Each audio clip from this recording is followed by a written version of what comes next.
Income considerations for the mining industry is what we're talking about today in the eCentral Business Show. I'm John Nayler, joined by resident expert financial planner Helen Baker. Hello. Hello. Now, are we going to do any advice? Maybe you want to throw out a disclaimer right now? Yep, disclaimer.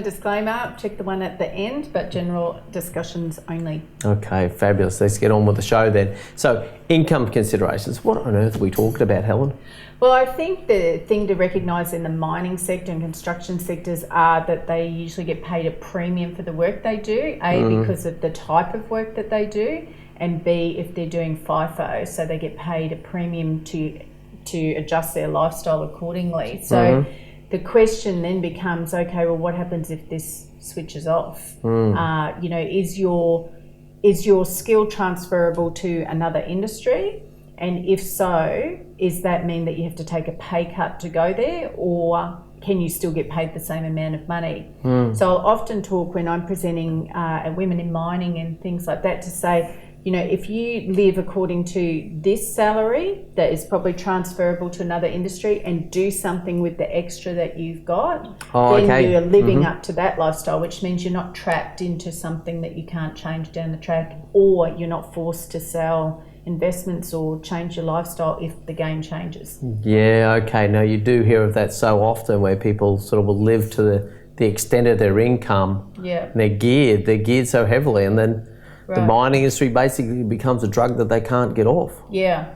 I find that people kind of live in two camps. So one, they've either taken on so much that they've kind of trapped themselves, or B, they've earned all of this money but they haven't really done anything with it. They've just kind of lived this lifestyle that's lived up to that, and then when things change, they look back and are pretty sorry that they didn't do something with that opportunity that they had. Yeah. So what are some of the sorts of things that they get into where they find themselves in over their head?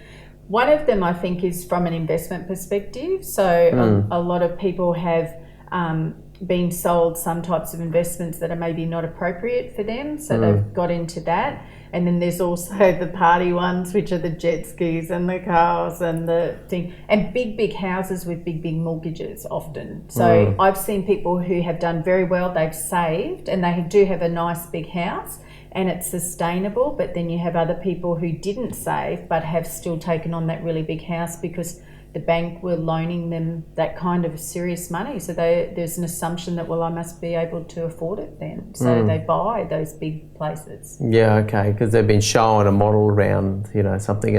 And what do they think? Do you think they just lose their memory for a split second and think that this is going to go on forever? But that's actually a fundamental in terms of human psychology.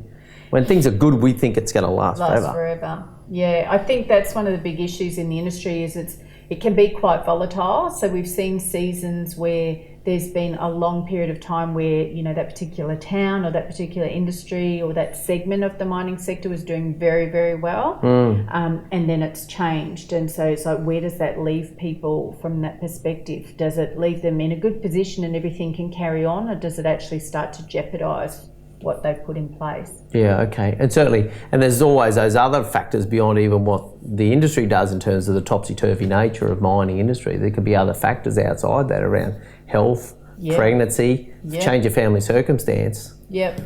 Yeah, definitely. And you see sort of where people have bought into a particular area and then their inability to sell that house. Like they're just in one of those towns where it's just not available to sell it to anybody anymore. So yeah, there's a lot of things to consider about making you manage the risks that you're taking very well. Yeah, okay, all right. So it seems for me around that fundamental thing, that the takeaway I've got from that, correct me if I'm wrong, is that you need to be very cautious about getting in over your head.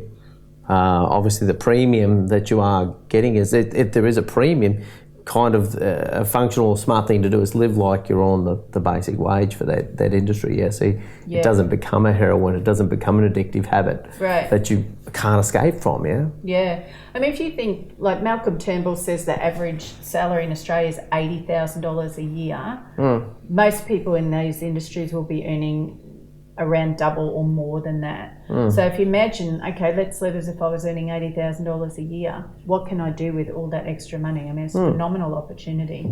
Yeah, okay. And that's obviously where quality advice from and a quality sit down and actually going through and dotting the I's and crossing the T's, coming up with a good plan with a good financial planner. Yep. You know one of them?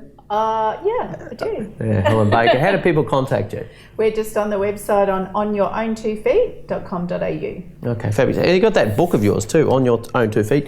Yeah, I've read that myself. I got some takeaways. I sort of tend to think it's sort of targeted to the female of the species, yeah?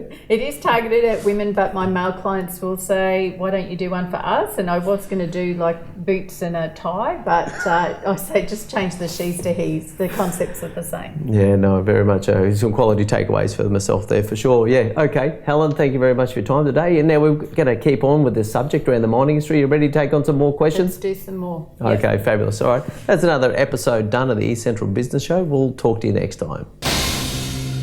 So, just a general chat with Helen Baker, our resident expert financial planner of the eCentral Business Show. Helen, now, where's this passion come from about financial planning? We've just shot your first series. You've talked about you like it. Yeah. Where's that come from? I didn't know to start with. So my background was originally more as a fixer. So I used to go into businesses and fix things and make things happen. So I think the combination of the finance background, the project management, the fixer, and dealing with people, 1, 2, 3, and here I am. Okay, fabulous. Now we're going to put a disclaimer up around us at the moment, so it's probably down here somewhere-ish. But you know, it's really important that people understand that whatever we do in these episodes is not specific advice. Yeah.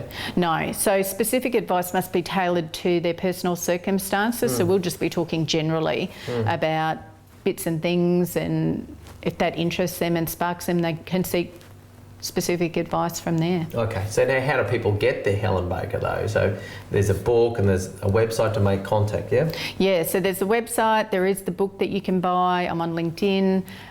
You'll find me wandering around Brisbane. Okay. Leave me alone if I'm at the groceries. No. So yeah, just onyourown2feet.com.au is the hub of where you'll find everything you need to know, And really. that's the book title as well, isn't it? It is. What does that mean? It's all consistent. Okay, fabulous. All right, so that's a couple of great ways to get your Helen Baker, the resident expert financial planner on the eCentral Business Show.